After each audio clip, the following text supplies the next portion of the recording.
Hi, I'm Tom Miggott from Tom Miggott Photography. Henry Ford once said that if there is any one secret of success, it lies in the ability to get the other person's point of view and see things from that person's angle as well as from your own. Well, while I do not guarantee to bring you success in this video, I'm just going to be sharing my point of view and give you an alternative perspective on the development of your pictures. If you're not familiar, there is the Tom Miggott Photography Club where many of you guys already members publish on daily basis your work, and sometimes you ask for critique, sometimes you just ask for suggestion in terms of development, how we would have done differently if we had that picture.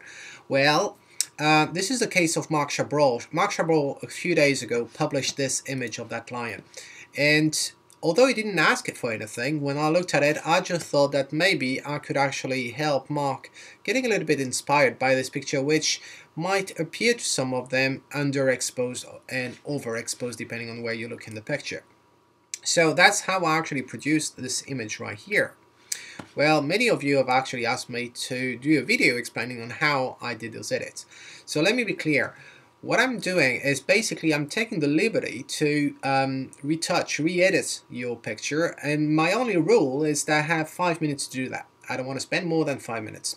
So I'm not saying that this edit is the perfect one. Far from it. It's a very quick one, but it gives you an idea as to what you could have done differently.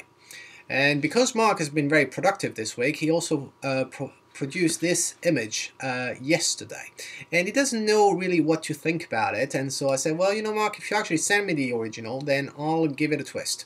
And this is what I've done, and this is what I'm going to share with you today. So let's dive in.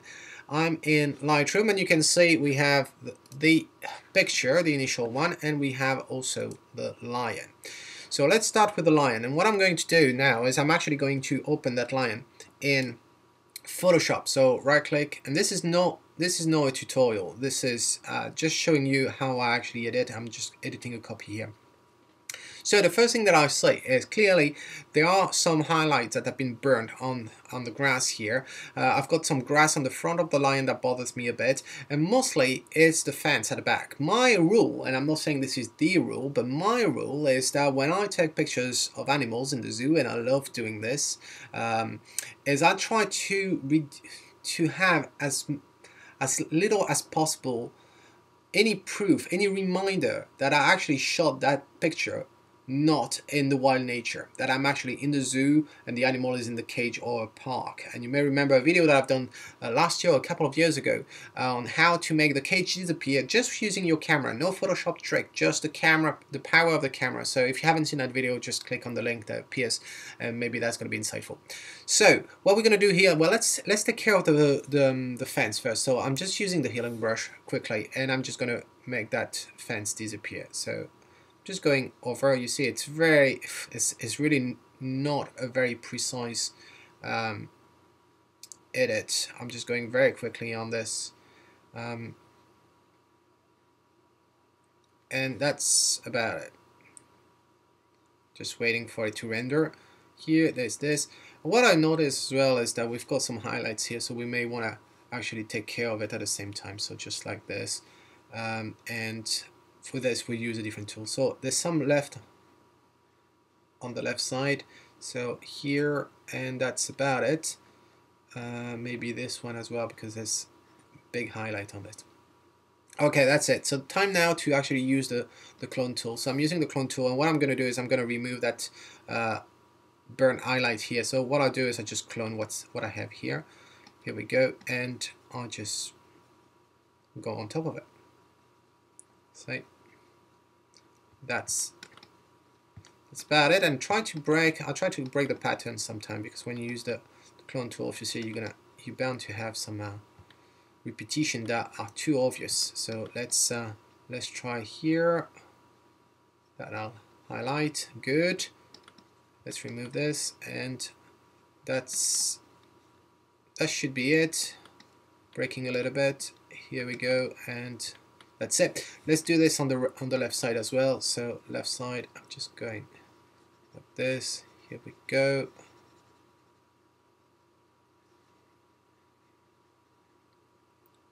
So you see, this is very simple to do. Here we go.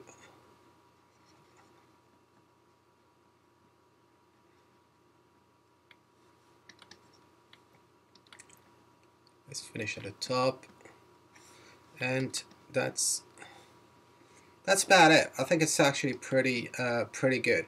So let's now work on the grass here. So for the grass here, I'm just gonna use the clone tool, but I'm just gonna change the opacity, and I'm just gonna take from the top here and maybe just go on it just like this.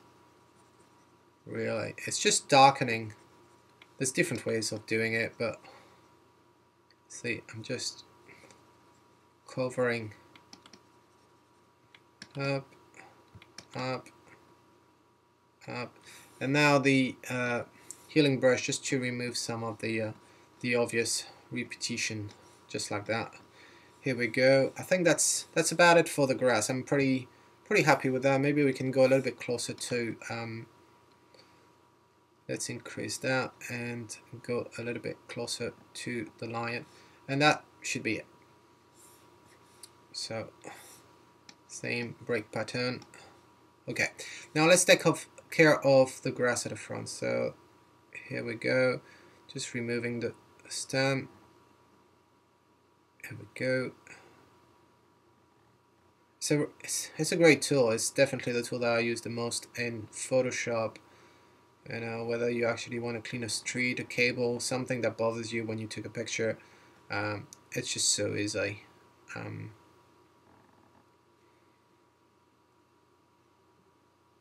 Okay, I think that should be good. Let's get rid of that big one right here in the front, and that one just because it's okay. And now I'm just gonna repair a little bit, play the surgeon a little bit, repair that mouth, and here there was just a little branch on the top, and just remove this, and that's pretty good, I would say.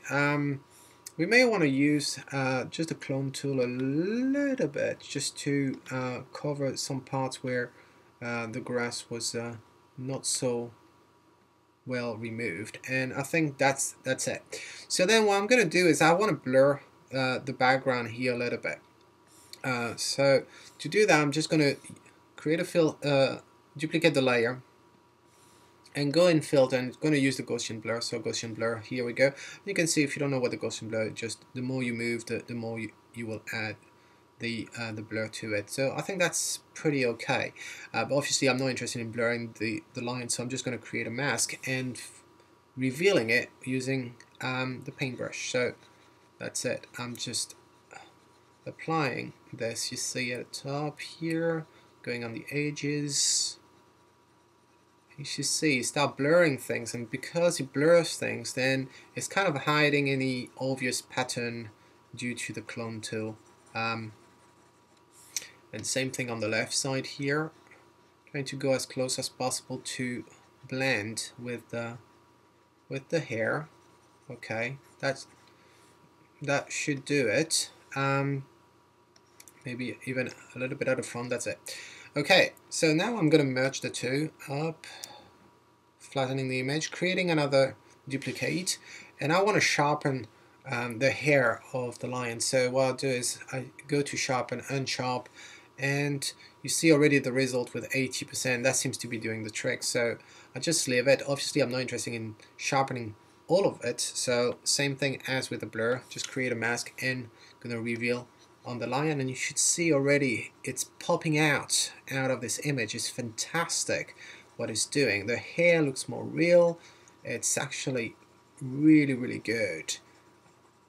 I really like this, and that's about it. So I think this is it for Photoshop. So let's flatten this image. Here we go, and let's save that in Photoshop. And then now let's go to Lightroom. So I'll go in Lightroom. So this is the picture. Initially we had this. Initially we had that, and so now we achieved this. So let me just move it next to it. Oh, I cannot. Anyway, so we here, what we're going to do is go in the develop module, and we're not going to do much in Lightroom, but just like for humans with the animals, I like to do the iris trick just to get his eyes popping a little bit more. So here, then I'm going to darken that corner a bit. So let's darken the corner. Just going to reset the settings here, and I just want the highlights to go down, the shadows to go down, and using the graduated filter I'm just going to bring it like this, and that should do some nice thing. Okay, and let's even go a little bit further down like this. Let's have the same one at the bottom, right, like this, and let's turn it around like this. Okay, the highlights here, as we can see, if I actually click here, some highlights are clipped, so let's bring that back. Okay, that should be enough. Maybe the vibrance to bring the colors back a little bit on the lion, and that should be it. What? Yeah, I think that's not bad. So it was this initially, and we obtain that. So let's compare. Let's go to the library and compare the two. So on the left the original, on the right the result. So as I said, it's very quickly done. So let's move on to the next picture, and it's this one. So I'm just this, let me change the view. Okay, let's go to the develop module. This one, there's a few things. As you can see here, some highlights are clipped at the end as well. I like the pattern. We have patterns in the ceiling, we have pattern on the floor, the fence as well has pattern, and we've got the vase as pattern as well. So I quite like it. Maybe the use of a polarizing filter would have avoided the reflection on those vases. I don't know, that would have been interesting to taste it. To test it. So what I'm going to do over here is, let me remove the clip. The first thing I want to do is I want to bring the green back. So let's bring the green back. So luminance, and I'll bring the green back. And because I'm bringing the green back, I want to bring the brown back. And so I just can use the vibrance just to bring that back here. And that's pretty interesting. The highlights, obviously, I could actually lower the highlights. And what I want to do is I want to actually use that that tunnel effect that it does. But here it ends at roughly at the middle of the frame, and I like to have that much more in the corner on the left.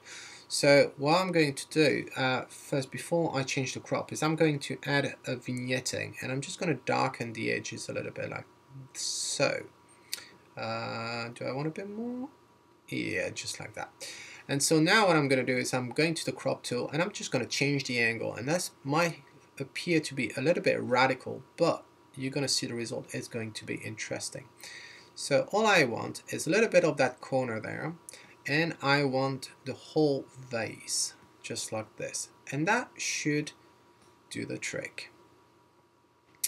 And I don't think I want more. Maybe what I can do is actually increase the fact that at the end of the tunnel there is more light. So let's bring the highlights back like this, the shadows, and let's do a radial filter at the end, and I'm just going to bring it like this, and let's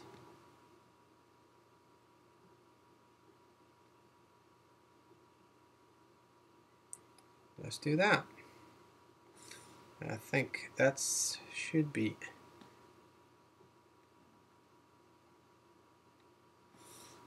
pretty cool. So let's say the original. So the original was here, and this is the result. If I go back to library, this is the result. So do you find it a little bit more compelling? Do you find it interesting at least? I'm not saying, once again, I'm not saying this is how I would have done it. This is just an idea that I had when I looked at it. So let me know what you think. So until then, if you like this video, if you like this style, don't forget to put the thumb, to click the thumb. But more importantly, come and join us at Tommy Good Photography Club if it's not done already. So there is the development module right here. So don't hesitate to go there, post your image, and when you have your image, if you're interested to have me playing with it a little bit and do a video about it, just put my name in a comment and just say, hey Tom, can you actually have a go at it? And I will do it. So until then, this is Tommy Good saying, if you like it, well, capture it and maybe join us on Tommy Good Photography Club, submit your picture, and let me have a go. Ciao.